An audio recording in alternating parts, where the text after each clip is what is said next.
Okay, let's get started. I know a few folks couldn't make it, but I think everyone's here. Let's start with launch updates, and I'm going to hand it off to Ganesha to talk about BTC Bridge.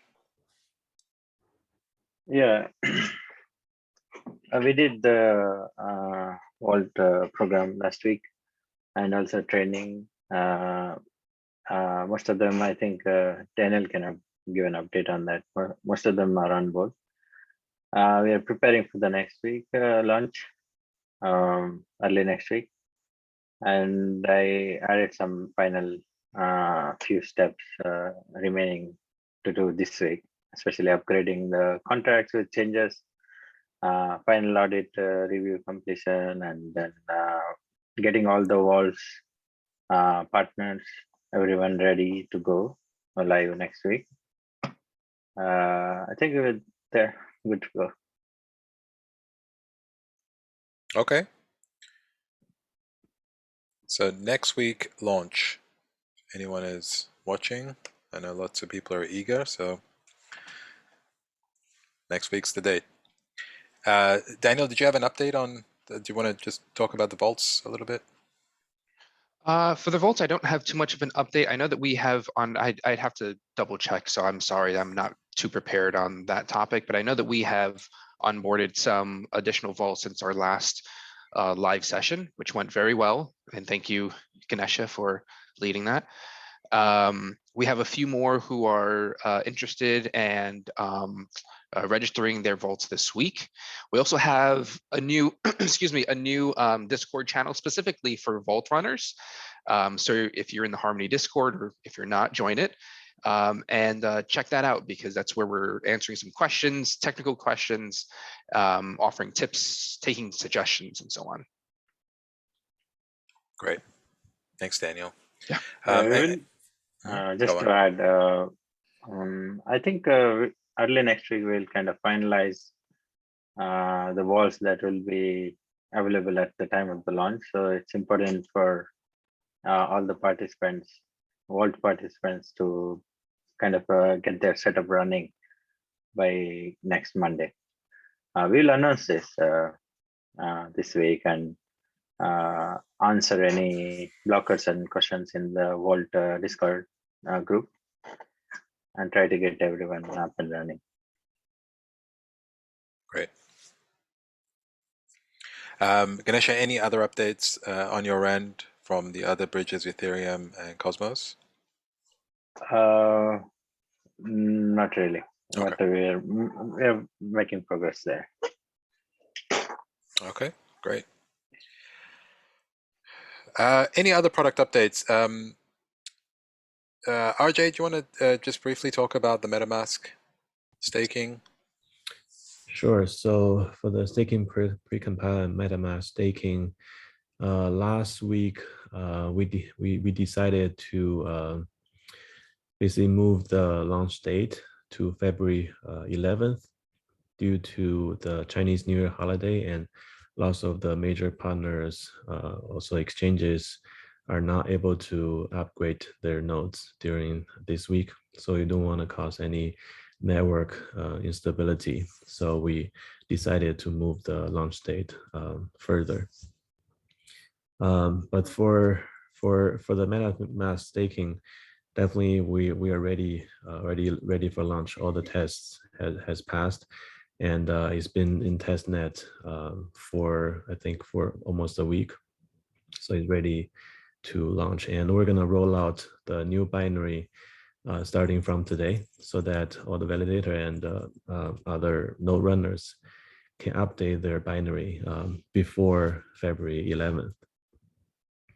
Yeah, on the Quasar transaction, last week we have a meeting with the mutual knowledge system team. We finalized some of the design kind of questions. They are revising the final design now, and also they're going to provide some example, like Quasar HRC20 token standard, something like that, just for purpose of demoing kind of a Quasar smart contract functionality. Yeah, that's about the product update. Okay. Thanks, RJ. Leo, did you have any updates? Any launch updates? Yeah, so the deep pooling on Beacon Chain will also release together with the Metamask Staking in the next release. This feature is already being merged. So for any node on shard 1 to 3, they can use this feature so that reduce the amount of the disks usage for the shard 0 node, for the shard 0 DB. So we're also preparing a new pruned DB specifically for shard 1 to 3 node, so that the usage will be less than like 30 gig of the data for the node on shard 1 to 3. So right now it's I think approaching to 900 gig.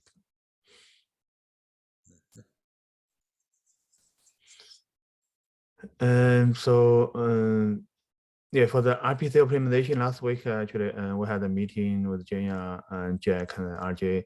So there's a new architecture and a new way to propose to provide the get log support using a dedicated separate RPC endpoint.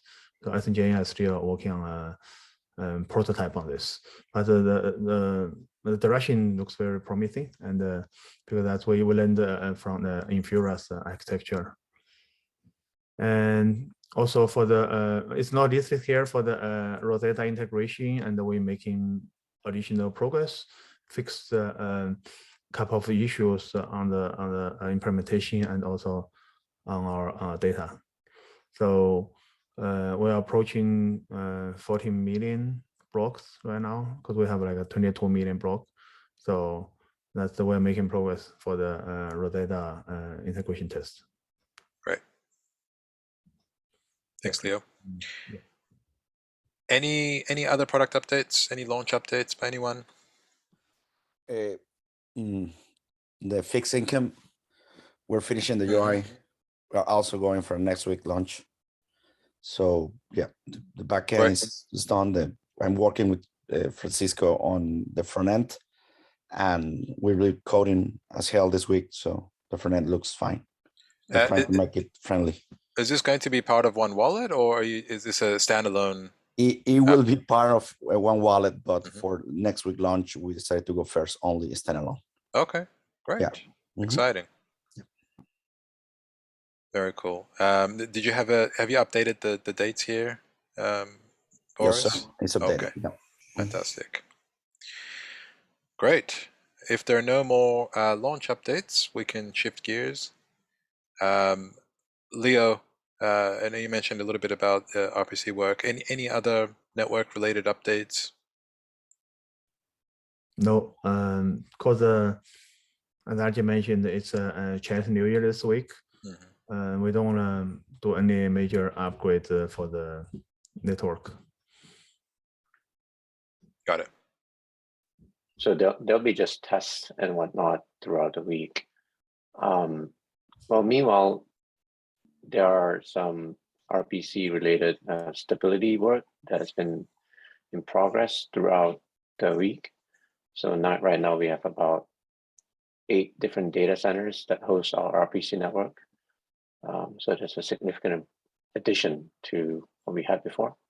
And also we're involving the community more and more with a specific ask and seeing whether node operators would be willing to, help in the architectural discussions and all the decision makings that will be progressing over the next few quarters. So we believe that involving the community will be the best way to solve the scalability, both in terms of the number of mines that's going to be put in place, and also, the solutions that will come out in the future. So yeah, be on the lookout for that. Excellent. Thanks, Jack and Leo. Okay, Daniel, you had some updates about events. Do you want to talk about that? Yeah, sure. So Ambassador DAO is making progress, especially on the meetup side. We are going to have On our first set of meetups, we'll have presence in LA, Dallas, Pittsburgh, Austin, Denver, and then internationally we'll be in Philippines and El Salvador. We have 3 slide decks or presentations ready to go. And the idea is to attract different types of audiences: GameFi, DeFi 101, and Harmony's ecosystem. And currently they're looking at identifying venues to hold the meetups. We've already identified a number of them, just a matter of picking one. And we're also looking at existing events to sponsor. That's going to be a lot easier to sponsor an event than to create one from scratch. So we're kind of looking into both. That's my update, but we're looking to hold the meetups in those locations in the next 30 days. So clock's ticking. Great. So Daniel, do we have a list of those events we plan to host? So actually the few people contact me, and like they also want to co-host some of the NFT or metaverse meetup. Oh, yeah, excellent. Send them over. If you want to share my Discord account or my Telegram account or both, just have them reach out to me. I will, would love to connect. Okay. Thank you. Yeah, definitely. Great. Thanks, Daniel. Matt, you had an update on the hackathon? Yeah, very excited to share that we just concluded our university hackathon that's went from December until about a week and a half ago. And we'll be tweeting out links to each of the winners' videos and the platforms that they created, kind of celebrate their accomplishments and allow the community to engage with their products as well. First place, we had blockchain expense sharing. Second place, we had blockchain basketball betting. And third place, we had Roman Fund, which is to provide liquidity. So we also want to give a big thank you to Ganesha and Boris for their tech support and giving, the builders, who some of them was our first time building, a chance to connect with our dev team to ask questions and learn a lot from them and their expertise. And then also to Esther or SF for providing additional support in the operations side. So altogether, it was a very successful hackathon and happy to bring them into the family. Excellent. Thanks, Matt. Sam, you're up next. Tell us all about your DAO guidelines. So late last week, I published the guidelines for DAO funding. You can find them on Notion under governance, under DAO funding guidelines. Right now, the preeminent one, the one that we've almost all agreed on, is the Bootstrap Grant. Now, we are considering these minimal considerations. They are necessary, but that doesn't necessarily mean that's sufficient to receive funding. And those are pretty straightforward. You have your 3 mandates. You have your deliverables that are tied to those mandates. You have the metrics that show what those deliverables are supposed to do. You have your 9 governors. You have your multi-sig safe wallet set up, and you've scheduled your election or your next election.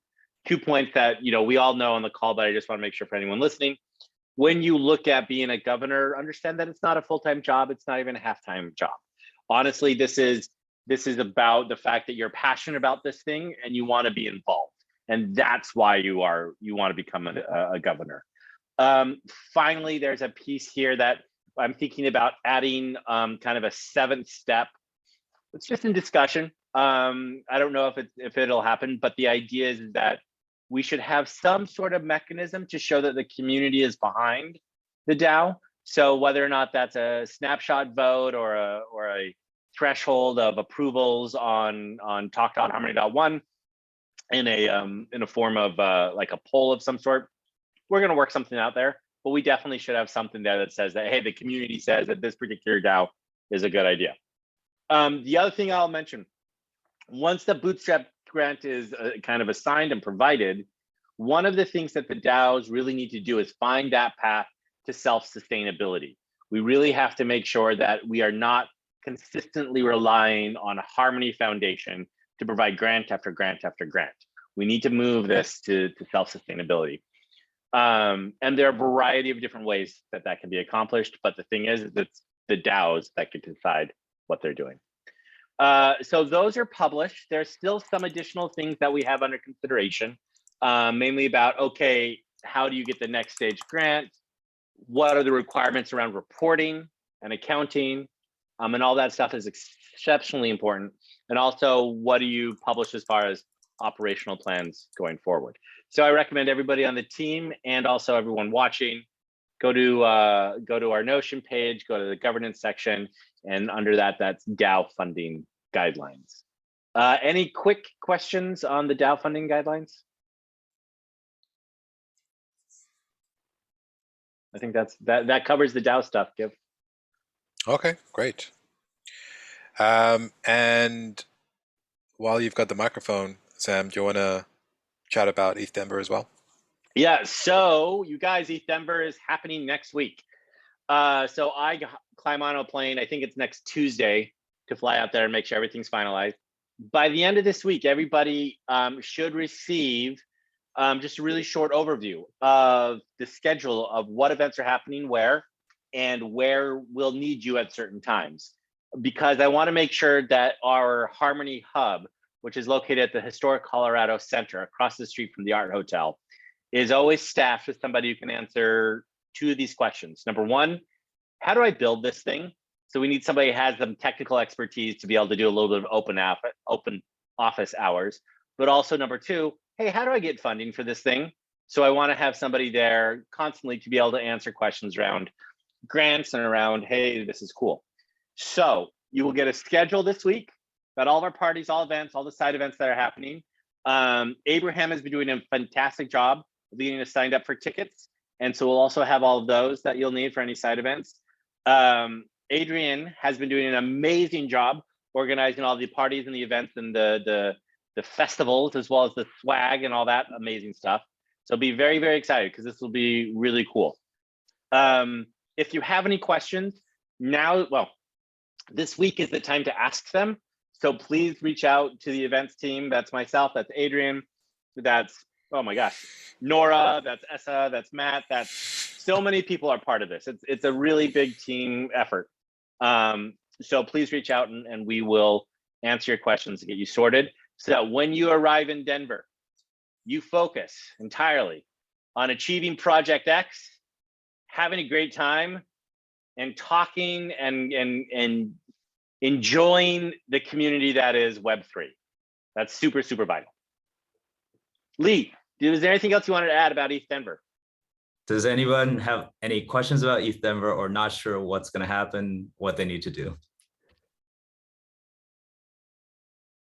Or do you know who to ask if you have a question? Sam. Yes, sir.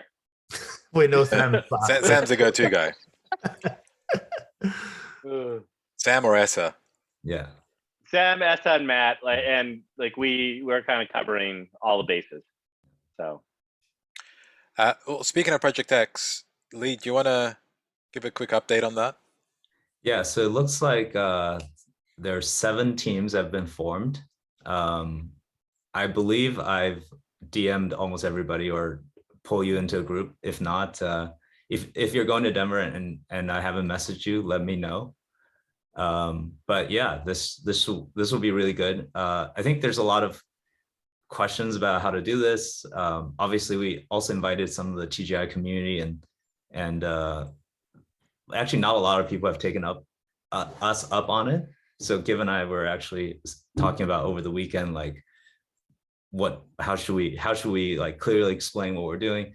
So if anyone has questions about what we're trying to do or what the goal should be, let Giv or I know as well on that. But yeah, I think we're in a good place, at least in terms of forming the Project X investment teams. So that'll be great. Very cool. Thanks, Lee. One last thing. Actually, is there anything else that we want to discuss about Denver or Project X? I realized we have a couple of new faces here, and I didn't think we've done a proper introduction.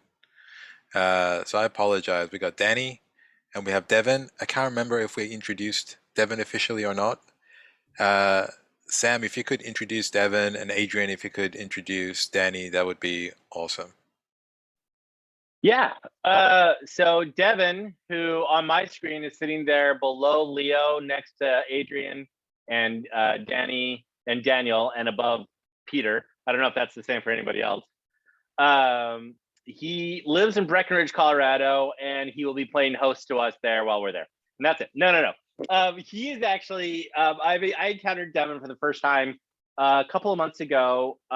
He helped put together the Praise Token event that we were at.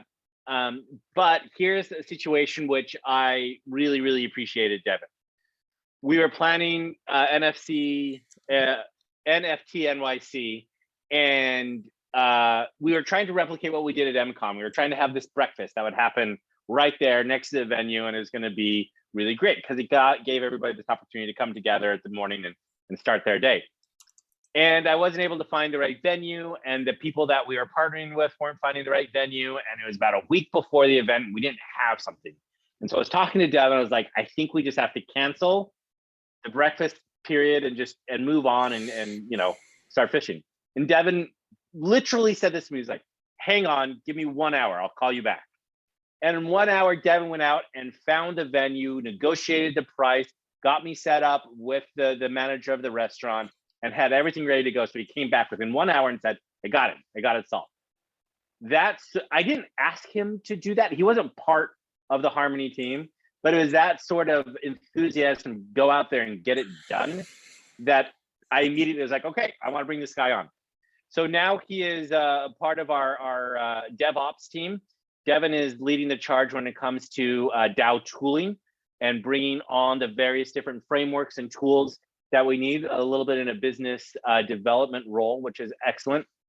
And he literally wrote a book on decentralized organizations.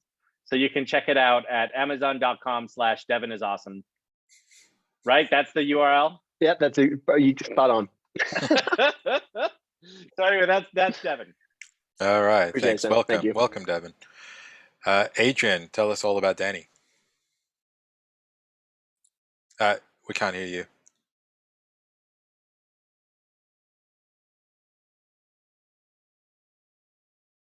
What I'm getting from this is that there's nothing to know about Danny. It's just no. How about now? Can you? There you go. There you go. And Danny, I love you. Danny's been with us for a couple months right now. He basically, in order to do the content at the level that we need to do it, it's going to take a team. And I've worked with Danny in the past. He is a beast when it comes to just being able to get stuff done, and also just has, in my opinion, great taste. And I'm really looking forward to seeing the shift in 2022 in regards to content, and just try and really just level everything up entirely. He's, Danny's the man. So yeah, look out for more stuff that we're going to do. Not just that, from more than just video. I would say that he's actually, Lee and Steven kind of found out right from the get-go that he's a very social person. And when you go to these events, you need that ace up your sleeve, the guy that's going to break the ice, that's going to make the conversation easy, the guy that's going to warm it up and then say, oh, and by the way, you should also talk to this guy. So Danny's like a little secret weapon, and I think he's going to be really effective this year. So no pressure, Danny. On board. Hey, Danny, can I ask you to pressure. do something really quick? What's up? Can I see what you have on your feet? I just socks right now. He has these shoes that I swear are the Nerf football, but turned into shoes. They're kind of amazing. And I was hoping he was wearing them right now. That's a virtual background. Like, they look like a Nerf football. Oh no, they're hiding in the virtual background. Anyway, so this is why the content team goes last in the all hands meeting. All right, it, guys. Wilson. Welcome, Danny. Welcome, Devin. Thanks. Okay, I mean, we'll keep it short. We'll go into the breakout rooms. Are there any other announcements? Anything else? Yes, there is one more announcement. Go for it. Okay, so today in the US is a Chinese New Year's Eve, but in Asia is already Chinese New Year. So just wanna to say Happy Chinese New Year, the Year of Tiger, to all our community in Asia. I think a lot of people in Asia celebrate the Lunar New Year. Okay, we more call it Chinese New Year, Lunar New Year. Okay, so yeah, Year of Tiger. So we're gonna All right. later. Happy Lunar New Year, everyone. Okay. Have a great week. Lee, were you going to say something? Good. Yeah, sorry about that. Yeah, one more thing. So the Chainlink Hackathon, we sponsored it, and I'll be making an announcement and sharing with the grants team the 3 winners. I think one of the projects is pretty cool that we may want to continue with. Okay, great. Lee, were you going to say something as well? No, I saw that Peter wanted to. Okay, got it. Okay, everyone. Have a great week. Speak to you soon. Later. Have a good one.